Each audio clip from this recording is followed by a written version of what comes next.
Okay, so we discussed what traumatic brain injury is, and the mildest form of a traumatic brain injury is a mild traumatic brain injury. Now, to demonstrate what happens at a brain level in traumatic brain injury, there we have our basic brain. This is the frontal lobe, so it occupies about a third of our brains, and the bottom of the frontal lobe rests on the skull vault, and this part it rests on is quite bony. And what happens when there's head trauma is often the brain rocks around in the skull vault and rocks particularly against this bony ridge at the base of the skull, and that causes in turn bruising.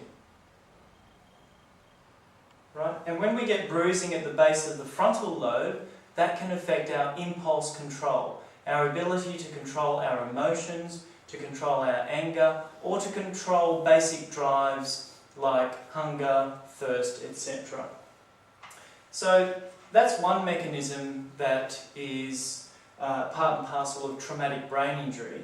But at a cellular level, where we have nerve cells that each connect with thousands of other nerve cells, what we see here in traumatic brain injury is sometimes these nerve cells get stretched or completely torn and disconnected from each other.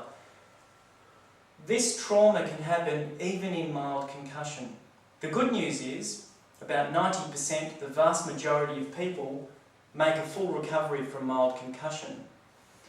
However, for those that have more than one concussion, successive mild traumatic brain injuries, then the risk of having a more severe cognitive problem or behavioural problem increases. And that's one of the mechanisms, or two of the mechanisms in traumatic brain injury.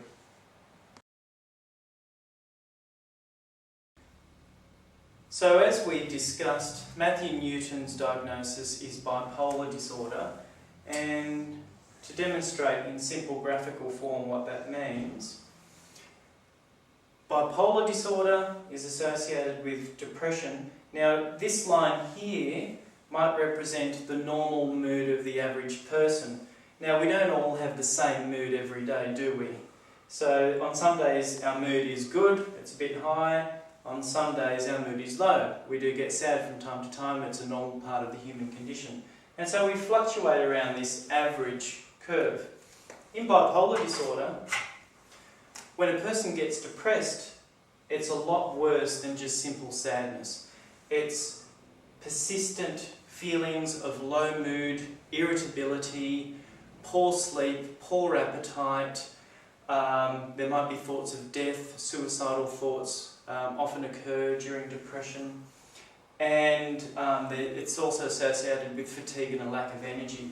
So depression is a persistent state of being in low mood that's associated with all of those physiological and psychological phenomena. But usually with treatment, and sometimes without treatment, depression does resolve by itself. Now that's one part of bipolar disorder, I suppose the low pole. The other part of it is the mania, right?